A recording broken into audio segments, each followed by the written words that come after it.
pada sampainya sesuatu itu pada kesempurnaan yang unik. Kebahagiaan, kesenangan, kelezatan, kenikmatan yang hakiki yang dimiliki oleh segala sesuatu itu ada pada ketika sesuatu tadi itu sampai pada tingkat kesempurnaan yang unik. Tingkat kesempurnaan yang unik itu apa? Tingkat kesempurnaan yang hanya dimiliki oleh dia, tidak yang lain. Khusus bagi dia, al-khassu bihi, tidak dimiliki oleh yang lainnya.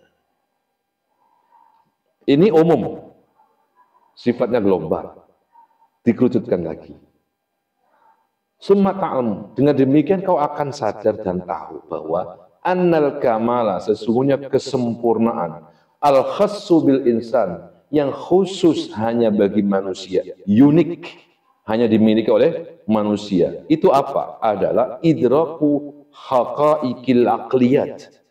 Ketika manusia itu menemukan hakikat-hakikat yang bersifat akliyah, sebagaimana hiya alaihi, sebagaimana semestinya atau sesuai kenyataannya.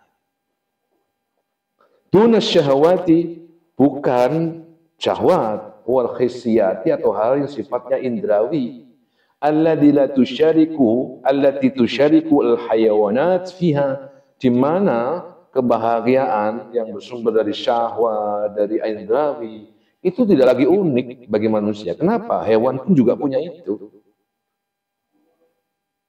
Bahwa hewan pun juga punya kebahagiaan yang bersumber dari syahwatnya. Bahwa hewan itu juga memiliki kebahagiaan yang bersumber dari indera-inderanya. Berarti apa yang membedakan kalau begitu? Akal. Ketika akal menemukan sesuatu, ketika akal mengetahui sesuatu, itulah kebahagiaan sejati yang hanya dimiliki oleh manusia. Apa contohnya? Kerinduan dia dengan Allah, kerinduan dia dengan Rasulnya. Itu unik, tidak dimiliki oleh siapapun. Pengetahuan itu, hakikat itu. Ya. Adapun yang lainnya itu sama dengan apa? Ya. Summa ta'lamu, dengan demikian kau akan sadar, akan paham, anna nafsa, sesungguhnya jiwamu itu. Sehingga jiwamu itu sendiri muta'attisyatun ilaihi, merasakan kehausan dan kelaparan. Ya, haus terhadap apa? Ingin menemukan hakikat akliyat tadi itu. Ya, menemukan hakikat-hakikat yang diperoleh melalui akal, yang digapai oleh akal di situ. Kemanakah? Dari mana kita bisa membayangkan tentang akhirat? Ya dari akal itu. Dengan apa kita membayangkan kebahagiaan surgawi? Ya dengan akal itu. Gitu? Itu. Dan kita itu hanya bisa didapati dan ditemui oleh akal. Indra kita tak cukup kuat untuk menjangkau ke sana. Paling banter indra mata kita ya ke tembok ini, di balik itu sudah tidak kelihatan. Yang bisa menjangankan ke surga, ke neraka, yang di balik ini aja nggak kelihatan. Tapi ingat, akal bisa memandang di balik ini. Akal bisa tembus ke akhirat. Itulah hakikat kebahagiaan manusia di situ sebenarnya. Saat dia menemukan itu. Jika itu tidak didapati oleh pada diri manusia, dia akan kehausan itu, kelaparan.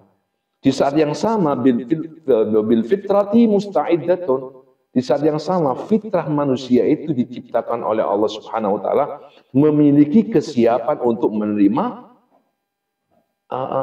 idrok tadi itu, pengetahuan akan hakikat yang bersumber dari akal. Jadi bayangkan, Allah itu menciptakan kita dengan fasilitas akal itu. Di saat akal ini memiliki kesiapan, mulai dari dia kecil, dengan fasenya sendiri, sampai fase dewasa, sampai fase sekarang kita ini. Dia memiliki musta'id, memang dipersiapkan untuk idrok, menemukan, mendapatkan, mengetahui hakikat-hakikatnya atau hakikat yang bersumber dari akalnya itu. Ketika ada kesiapan tapi gak diisi, muncul apa? Kehausan, kelaparan. Kenapa? Yang diisi selama ini ya perut saja misalnya. Perut, mulut, gitu ya. Akhirnya yang satu ini kosong, padahal ini ada kesiapan di situ besar sekali. Ya, wadahnya itu besar sekali, kosong. Maka kelaparanlah dia. Kenapa begitu? Wa innama yasrifuhu an. Jika ada manusia, jiwa manusia, yasrifuhu an, teralihkan pandangannya. Ya. Innama yasrifu anhu istighaluhu syahwat. Jika manusia tidak memandang idrok, pengetahuan tentang hakikat akaliyat tadi itu disebabkan oleh apa? Istighaluhu bisyahwatil badan. Karena manusia terlalu sibuk menuruti syahwat badannya, tubuhnya. Wa'awaridi dan segala macam tuntutan syahwat tubuh. Ya, mahma istaulat alaihi, terutama ketika manusia itu sudah dikuasai oleh syahwat tadi itu. Ya. Bagaimana dia akan menemukan hakikat akliyat sedangkan hari-harinya itu sibuk dengan pemenuhan atau memenuhi kebutuhan syahwat. Akhirnya yasrifu anhu, teralihkan, tidak lagi ke sana tapi teralihkan ke syahwat mata, teralihkan kepada syahwat telinga, syahwat perut, syahwat kemaluan dan lain sebagainya. Belum lagi syahwat nafsunya itu minta jabatan, minta kekayaan, minta kehormatan dan sebagainya. Sudah jauh sekali dari hakikat akliyatnya. Padahal dia ada, kosong belum. Ya, muncullah gejolak. Pada fasenya nanti manusia akan stres ketika tidak diisi. Itu. Oke. Wa mahma kasar asyahwati wa qahharaha. Ketika manusia kasar syahwat, dapat menjinakkan syahwat-syahwat itu. Wa qahharaha, dan bisa menundukkan syahwat-syahwat tadi itu. Wa khallasal aqla an riqqiha, dan membebaskan akalnya dari perbudakan syahwat. Wasti'badiha iyyahu, dan penghambaan syahwat, ya.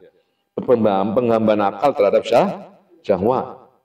Wa akabbat bitafkiri wan nas, lalu dia alihkan, dia gunakan ya akalnya untuk berpikir, memandang ala mutala'ati malakutis samawati wal ard, merenungi, memandangi, mencermati, meneliti tentang kerajaan langit dan bumi yang diciptakan oleh Allah Subhanahu wa taala ini. Dia pandang, dia amati. Bahkan bal alam mutala'ati nafsi, bahkan dia pun kemudian mentelaah, mengamati, mencermati keajaiban-keajaiban yang ada pada dirinya sendiri. Wa ma khuliqa fihi minal ajaib, keajaiban-keajaiban yang ada pada diri sendiri. Hingga sampai detik ini pun kita termasuk